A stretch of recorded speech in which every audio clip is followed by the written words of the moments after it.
Is Alex Cora to blame for the Red Sox Game 2 loss?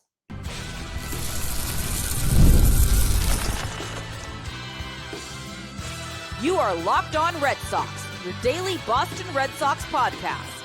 Part of the Locked On Podcast Network, your team every day.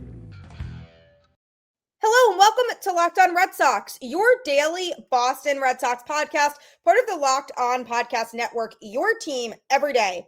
I'm your host, Gabby Maljanian, former ESPN social media associate and currently the host of the Boston Balling podcast as well. And I'm here to bring you the latest in all things Boston Red Sox Monday through Friday straight to your favorite podcast feed. And the best part, it's free. So make sure you tune in because Locked On is here for you every single day.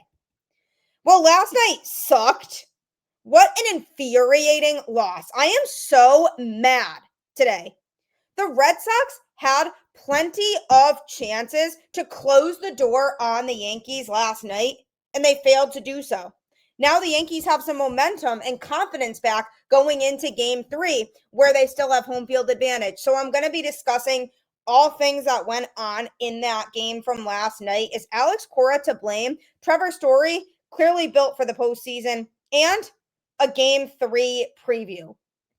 So, the question coming out of this game is Alex Cora to blame for the Red Sox loss? The answer to that is no.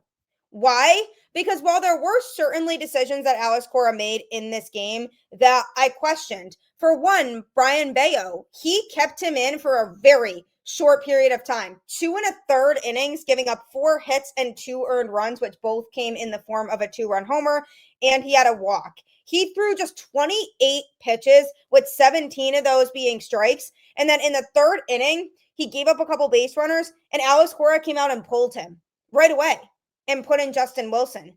So part of me understands from a matchup perspective why he wanted to do that. Because Justin Wilson is a left-handed pitcher, and the Yankees had a bunch of lefties in their lineup coming up. So Alex Cora probably felt that from a matchup standpoint, it made sense to go to Justin Wilson there. Fine. But usually when you look to bring in a guy due to matchups, it's typically later on in the game when the starter starts to struggle. Because if a starter goes to the 5th or 6th inning and they're running into trouble and there's base traffic, then you want to bring in the guy who makes the most sense from a matchup standpoint. But this was only the 3rd inning. It was still early in the game, and the Red Sox were in this game. Now, on the flip side of that, the Red Sox were in this game. So Alex Cora knew he was going to go into this game and manage it aggressively. And he thought in his head that because of what Garrett Crochet gave them in Game 1 and the fact that he didn't have to go to any other relievers besides Chapman, that he had free reign of being able to use people as needed. And the minute he sensed trouble with Bello, he said, all right, sorry, we're taking you out. And the aggressive approach is absolutely what you need to do in the postseason. And I'm not criticizing that. More just a little bit surprised at the fact that he pulled Bello as early in the game, as early as he did. But there could have been a preconceived conversation before the game of, okay, as soon as Bello starts to get into some trouble, we're going to take him out because then we can make sure that we're putting the best guy out there based on the hitters at the time. And now the benefit of Bello having not thrown that many pitches is, what if the Red Sox consider using him in relief in Game 3? Because his arm is still pretty fresh since he didn't throw that many pitches last night. So he could be a good long multi-inning relief option for the Red Sox to consider. So maybe in Alex Cora's mind, when he started to struggle, he said, I don't want to risk keeping him in and have this game completely get out of reach for us. We need to make sure this game stays close. So I'm going to put in a lefty against their lefty heavy part of this lineup. And also it allows for me to continue to use Brayan Bello tomorrow, possibly if need be. So now that the Yankees went out there and played the way that they needed to play in order to win the game and forced a Game 3, now Alex Cora is sitting there like, well, back to the drawing board. His intention 100% was that he wanted to win that game last night and had no interest in a Game 3. Now the Yankees have that momentum going in their favor, and they have the home crowd in their favor, a very loud one at that. So it's going to be a tall order for the Red Sox to come out and win. So that was a surprising decision that Alex Cora made. But obviously from a bullpen perspective, generally, pulling Bello when he did was not the reason why they lost this game. Another surprising thing that Alex Cora did was how long he kept Garrett Whitlock in the game for, because Garrett Whitlock came in and threw 47 pitches in this game. It was a very aggressive approach that he took. And while I understand that when your back is against the wall and you feel like you need to win this game, you want your best reliever out there. And Aroldis Chapman was warming up later on, but he kept having Garrett Whitlock pitch because, for one, he may not have felt super confident in Chapman's ability to go out there and throw after his performance in game one and how many pitches that took for him. So he may not have felt like Chapman would be as sharp in game two. So he was trying to avoid that. And when it's a close game like that, you want to have the best option out there that you possibly have. And in this instance, Garrett Whitlock has been the Red Sox best reliever this year outside of Chapman. So if he had put in somebody else, Red Sox fans would have been screaming at Cora, like, why didn't you put the best option in there? Why wouldn't you put Whitlock in there? So in that regard, he put the best guy he possibly had. My question is why he kept him in for that long, because he gave up the go-ahead run, but Alex Cora still had him continue to throw. And now he's not going to be available for game three, which is a little bit scary because that's one of your biggest high leverage arms. That's a guy who couldn't get the job done in last night's game, but could very easily bounce back. And now that he's not going to be available because Alex Cora threw him for so many pitches, that's tough. One of the things I think that was running through Alex Cora's mind there was, okay, we may lose him for game three, but now it conserves bullpen arms again. I mean, they used a lot of bullpen arms in the game, but the difference is a lot of them didn't throw many pitches. Zach Kelly threw just 6 pitches, Peyton Tolley 7 pitches, Steven Matz 24 pitches, Justin Slayton 18, and Justin Wilson 23. I mean, Justin Slayton can throw again easily after 18 pitches. So I think the thought process was, we lose Garrett Whitlock, but we have plenty of other guys that we can throw in there. And now the Yankees closer, David Bednar, has been used in both of the first 2 games, whereas our closer, Aroldis Chapman, has not been used in both. So that's something that the Red Sox could very easily have worked in their favor. But the downside to all of this is not having Garrett Whitlock available for game 3. That's definitely a question that I'd be interested in seeing if Cora has an explanation for, is why he didn't pull him after he gave up the go-ahead run, because you don't want to look like you're punting the game. You don't want to say, all right, well, we're not going to win this, so I'm going to pull him. So you have to find that balance between not coming across that way, but also realizing if we want him to be available for tomorrow, we need to pull him. So it's a tough judgment call. And in the moment, Cora said, we're all in at this point. We need to keep our best guy out there. So those were decisions that Cora made that definitely were questionable, but it is not his fault why they lost. The Red Sox beat themselves in this game, and there are a lot of other things that you can point to that went wrong for the Red Sox. Jarren Duran bobbling a sinking liner that was going to him in left field, and he had the ball in his glove and dropped it. It should have been an out, and it wasn't, and it cost the Red Sox. That's not on Alex Cora. That's on Jarren Duran. Then you have Cedar Rafaela, with the Red Sox having runners on first and second, and they go with Cedar Rafaela trying to deliver a sacrifice bunt to advance the runners. And what does he do? Pop up the bunt. That's not something that Alex Cora can teach. If you were a professional baseball player, you need to know how to bunt the baseball and do literally anything but pop it up. You could have a bad bunt for all I care. Even if the bunt is not good, it's still better than popping it up. That's another issue with this game that the Red Sox had. And also, the Yankees had to throw to first base that went over the first baseman's head. He had to go to the fence to grab the ball almost. And Nate Eaton was on third base and started going down the third baseline and came back instead of trying to score. I have a problem with that. Now, obviously, the ball didn't go that far past the first baseman, so I could maybe see his judgment of, I don't want to get thrown out at home. Okay. But he, with his speed, could have definitely made it home.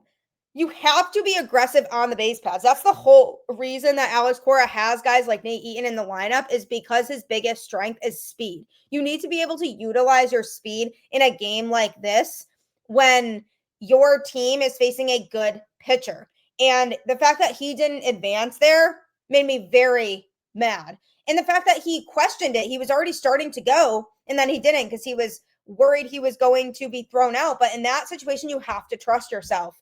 And he has to trust his speed and his ability. And that didn't happen. So you can look at those as reasons why the Red Sox lost this game. They had opportunities to score and didn't. They had the bases loaded and failed to come through. Alex Bregman grounded into a double play, which killed a rally. He needs to be better. A lot of that is not on Alex Cora. You can pinpoint the Jarren Duran situation maybe a little bit to Alex Cora because of him being in the lineup to start the game over Masataka Yoshida.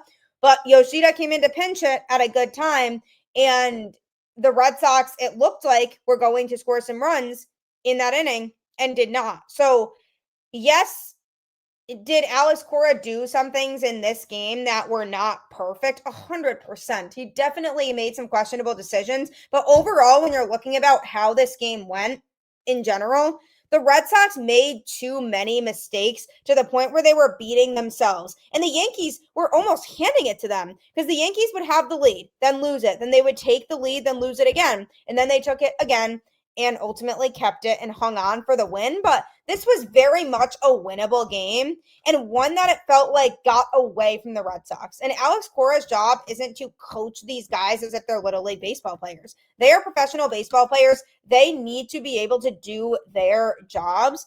And while some decisions were questionable by Alex Cora, he is not the reason that the Red Sox lost this game. They kind of beat themselves in a lot of situations and let this game get away from them. And it's going to make for a very difficult do or die game 3 against a Yankees team that now has a lot of confidence. Like Josh Chisholm saying in his post-game interview, we're probably going to win game 3.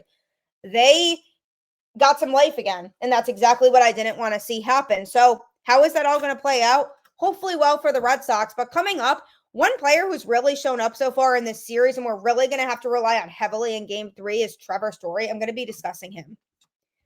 The NFL season is here, and FanDuel has an offer you don't want to miss. Right now, new customers can bet just $5 and get $300 in bonus bets if you win. That's right. Pick a bet, put down $5, and if it hits, you'll unlock $300 in bonus bets to use across the app. Whether you're a casual fan or love diving into the stats, FanDuel makes the game day experience so much better. So what are you waiting for? Visit FanDuel.com to download the FanDuel app today and get started. FanDuel is so addicting because it helps you win lots of money. So I highly recommend you checking it out today and downloading the app so that you can start winning. What a frustrating game for the Red Sox last night. That felt like they were being handed a series win on a silver platter, and they could not get the job done. Alex Cora rolled out the exact same starting lineup in game 2 as he had in game 1 because his thought process was like, well, we won with this lineup in the first game, so why not do it again in the second game because it puts all of our speed in the lineup because that's one of our biggest strengths, so we can try to manufacture runs with our speed. But it's hard to do that when guys aren't getting on base. So overall, another disappointing night for Boston, but one player who certainly was not disappointing and has not disappointed the Red Sox really all season long is Trevor Story. He has shown in this series so far that he is built for the big moments. In game 1, when the Red Sox won 3-1, he went 2 for 5 in that game with a run scored, didn't drive in any runs, but still got 2 hits. He struck out 3 times also, but he was able to come through when the Red Sox needed him to. And he did it even more so in game 2 of this series.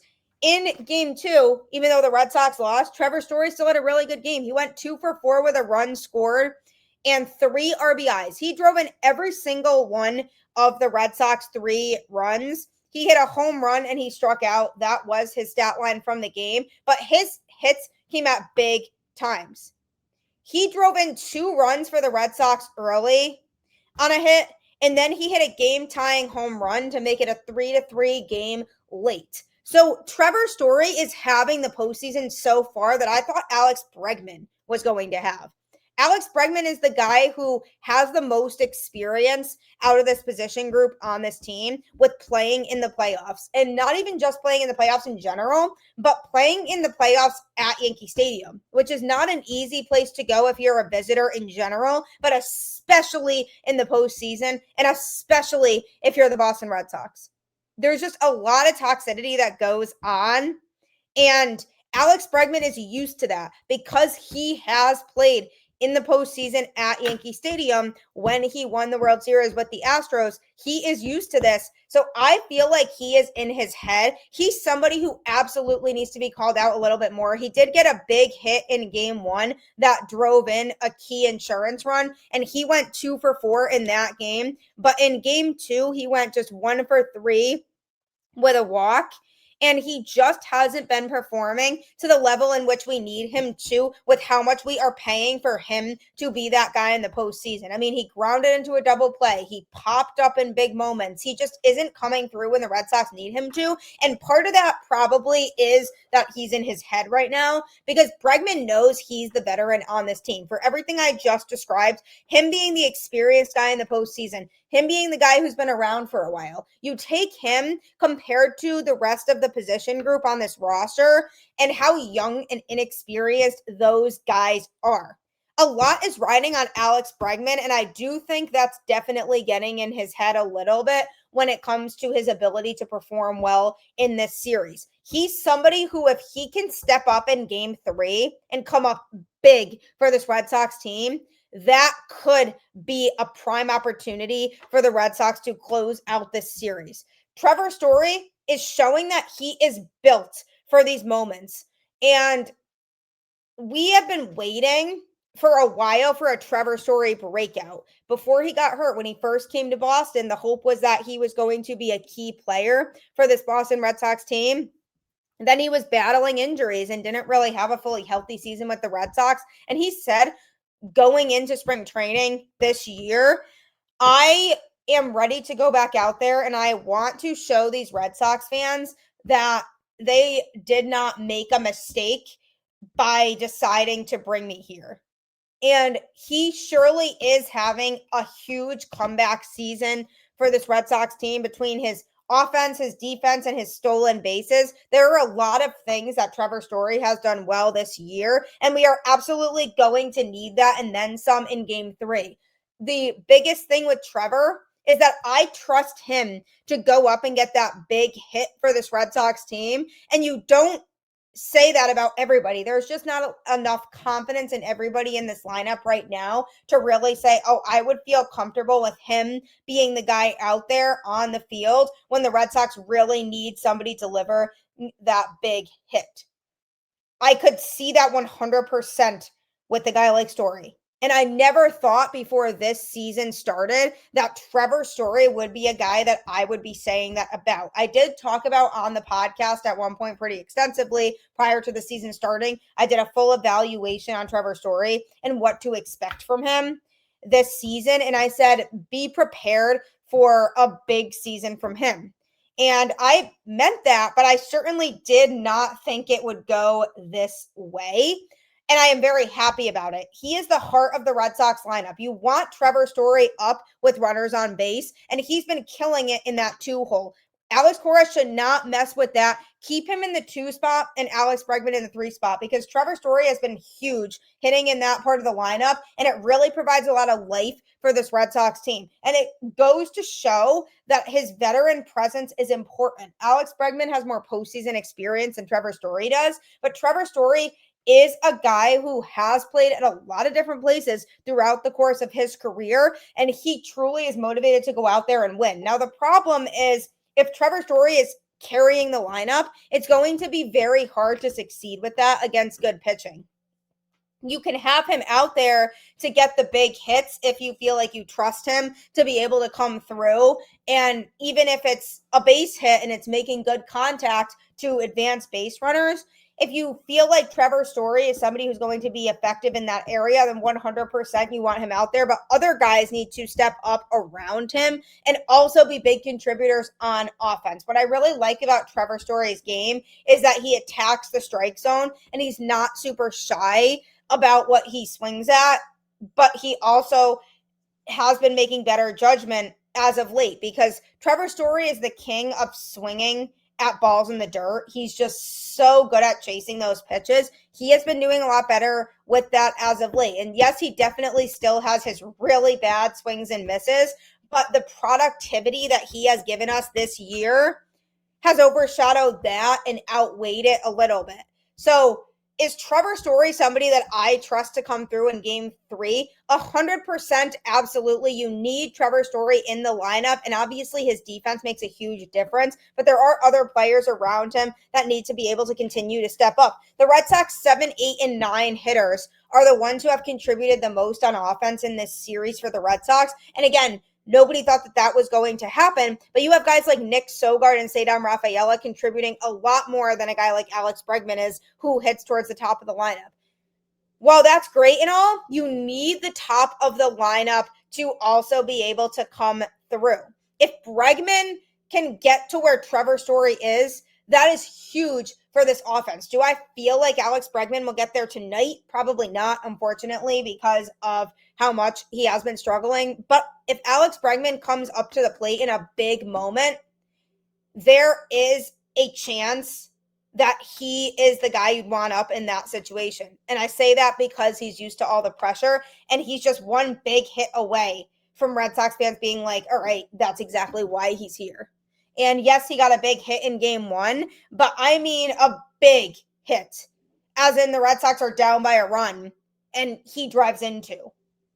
That moment has all belonged to Trevor Story, and I'm waiting for Bregman to have that type of moment too, because those two can certainly be the dynamic duo in this Red Sox lineup moving forward. If Alex Bregman can gain some momentum, this Red Sox team can go very far. So in this series so far, Trevor Story has shown that he's built for it. Alex Bregman, not so much, and that's something he's going to need to figure out. But I can't emphasize enough how important Trevor Story has been to this team this year on all sides of the ball, even not just in the postseason, but in general, because of the fact that he plays a very sound defense at shortstop and the fact that he has been one of the Red Sox best hitters all season long, and you feel like he's a guy who could come through for you. There's just so much of his game that has been a huge plus for this Red Sox team this season and carried over into the postseason. And he needs to be able to capitalize on that and carry it over into a must-win, do-or-die game 3. Now, the Red Sox have always played good baseball this year with their backs against the wall, so I'm holding out hope that that continues. Again, going into this game 3, that they realize, yep, our season's over if we don't win this game. And I hope they really battle and they go out there and give 100%. But Trevor Story is somebody who could help get them in that mindset mentally of saying, hey, we need to step up and perform, block out the noise, and play your game. That's a really good thing that Trevor can do as a leader and mentor for this team, is get them prepared. Get these young guys ready to go. It's going to be a dogfight, and I can't wait for it. But Trevor Story, if he's a big part of that, will put the Red Sox in a good position to hopefully win that game. And speaking of that game, coming up, we have a pitching preview that could make history. I'm going to be discussing that next. If you like making decisions, or even if you don't, PrizePicks will make your life easier and help you make the right decisions. Being right can actually get you paid on PrizePicks. Don't miss the excitement of this football season with PrizePicks, where it's good to be right. Playing PrizePicks is such a fun, simple way to add more excitement to football. You just pick more or less on player projections, like Josh Allen's passing yards or Saquon Barkley rushing for a touchdown, and you're in the game. I love how quick it is. You can make your lineup in under a minute. In the new injury reboot feature, if your player leaves early and doesn't return, it won't count against you. Download the PrizePicks app today and use code LOCKEDONMLB to get $50 in lineups after you play your first $5 lineup. That's code LOCKEDONMLB for $50 in lineups after your first $5 lineup. PrizePicks. It's good to be right.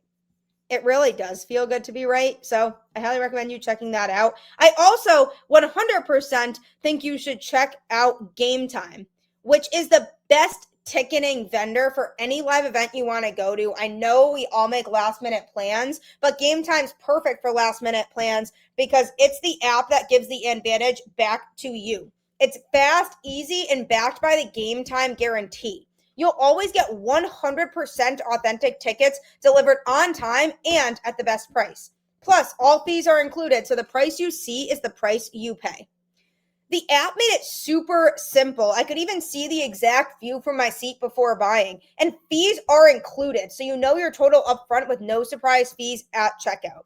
Download the Gametime app, create an account, and use code LOCKEDONMLB for $20 off your first purchase. Terms apply. Again, that's promo code LOCKEDONMLB for $20 off. Swipe, tap, ticket, go.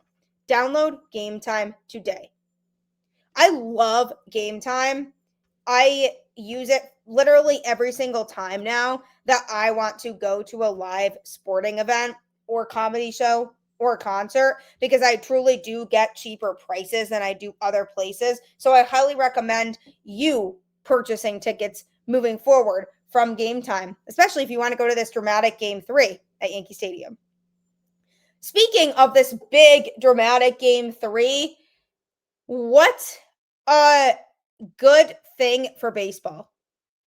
The most historic rivalry in not even just baseball, but in all of sports, going at it for a do or die Game 3 in the playoffs. I mean, it's just like the doctor ordered, and it's going to be loud. It's going to be intense. And the Red Sox, once again, are going to have to try to get the crowd out of it. In Game 2, once Trevor Story got that big hit that tied the game at 2 after the Red Sox were trailing 2-0, it was noticeably quieter at Yankee Stadium. If the Red Sox can get some runs early in this game, then they are in good shape. And one reason why it would be nice to get run support early is because Connelly Early is taking the mound for Boston. And he is so excited to have this opportunity. He talked about it a little bit post-game last night and said, I feel so grateful that the Red Sox trust me to have this opportunity.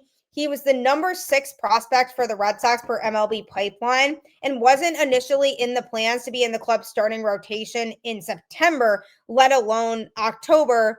But unfortunately, when Lucas Giolito was ruled out for the wild card series, the Red Sox had to adjust, and they decided to make Connelly Early the Game 3 starter, and he is ecstatic. And it's a lot of pressure because this kid has not had a lot of major league experience. He started the season this year at Double-A and didn't make his major league debut until September 9th, when he did get the win and tied a major league record by striking out 11 Athletics in his debut. In his 4 starts for Boston that he's made so far, he went 1 for 2 with a 2.33 ERA and 1.086 WHIP. He had really good command of the strike zone with 29 strikeouts to just 4 walks. Now in his 5th career start, it'll be in an elimination game for the Red Sox against the Yankees on the road in an extremely hitter-friendly ballpark. So, no pressure, right? Also, Connelly Early will be the first pitcher ever to start a winner-take-all postseason game within 30 days of his MLB debut. It's incredibly risky, but the Red Sox don't really have another choice, unfortunately, at the moment. It was either going to be him or Kyle Harrison, and the Red Sox decided to give him the nod, and they must feel confident in his ability to put this team on his back. He can rack up strikeouts. He had a 33.9% whiff rate during the regular season, so Alex Cora feels good about sending him out in this must-win game, and Early himself is feeling really confident. He said it's going to be really fun. It's 1-1 now, so it comes down to this game. I'm excited to get out there. His longest outing was 5.1 innings in his second start against the A's. He only made it through 4 innings in his third career start, which was a 7-3 loss to the Rays, and then took another loss in his latest start. But he held the Tigers to just 2 runs off 4 hits and 1 walk while striking out 7 in that final outing of the regular season on September 27th. So he looked pretty effective overall in that one. And now they are giving him the ball. He'll likely be on a short leash in this game, with Kyle Harrison being in line to be the first man out of the pen, most likely, should Early falter. But don't rule out Brian Bayo, because he could throw out of the bullpen. Alex Cora made a note to say everybody should be available out of the bullpen besides most likely Garrett Whitlock. He didn't say 100% not Garrett Whitlock, but he said most likely him because he threw 47 pitches last night, but it didn't seem like he was 100% ruling that out either. So since Brian Bayo only threw 28 pitches, I would not be surprised if Alex Cora considers bringing him in out of the pen. So I'm sure that Alex Cora has a plan for game 3. He knows what's at stake. The Red Sox as a whole know what's at stake. He knows he's bringing in a rookie who only has 4 games of major league experience under his belt. And that's why I do feel like the moment he faces any trouble, Alex Cora is just going to go to his bullpen and put in the guys that he trusts. Even the guys who pitched last night, they are going to be available. This is a do or die elimination game in the postseason. You need to be available. So Alex Cora is going to use all the resources at his disposal.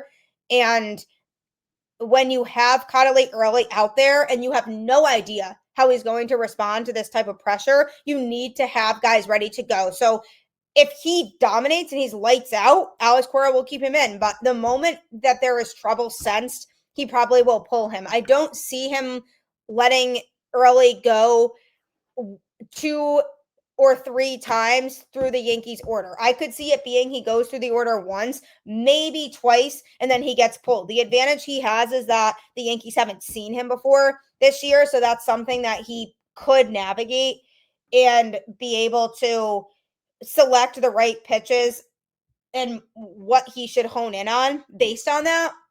So that's an advantage he has, but we have no idea how he's going to respond to that pressure. And I do feel like as soon as he starts to hit any trouble, if that does happen, Alex Cora will probably take him out. But I've spoke to Connelly Early extensively in Worcester when he was pitching there. And this kid has a dog mentality. He wants to go out there and put the Red Sox on his back. So I do feel like he may surprise some people. He has a good arsenal of pitches. He definitely has to develop the off-speed stuff a little bit more, but he does have a good selection of pitches he can use. Now, on the flip side of that, the Yankees are also starting a rookie in Cam Schlittler. So it's hard for them to feel 100% confident either. He made his MLB debut on July 9th and got the win when the Yankees beat the Mariners 9-6 in New York. He struck out 7 and allowed 3 runs off 4 hits, including a pair of home runs over his 5.1 innings. He went 4-3 with a 2.96 ERA and 1.219 WHIP across his 14 starts. He allowed just 1 earned run off a homer over 12.1 innings in his final 2 starts of the regular season, though both of those came against the Orioles. So obviously the Red Sox have a very different lineup. But it's interesting because Cam Schlittler's family was all Red Sox fans, but now that he plays for the Yankees, they've all been cheering for them, unfortunately. Tough to say.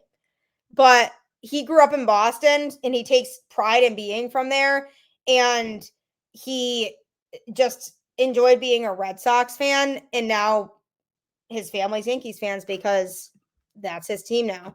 So it'll be an interesting matchup for sure, but I would not rule out Connelly Early. And please do not give up on the Red Sox because this kid has a chance to go out there and create a historic start for himself. So I'm super excited, but I'm also incredibly nervous. This is super nerve-wracking. The Red Sox could have closed it out last night, but they didn't. So here we are. But I appreciate you tuning into Locked On Red Sox and always making it your first listen of every single day. Next, make sure to check out Locked On MLB Game Night, which is every game, every night, all the way up until a World Series champion is crowned. Our local experts here at Locked On will go over what happened so that you can stay in the loop on everything. So get local analysis on a national scale. Find MLB Game Night on Locked On MLB on YouTube or wherever you listen to podcasts. So hopefully the Red Sox can pull out the win, but we'll have to wait and see. Keep the faith. Go Red Sox, and I'll catch you on the flip side.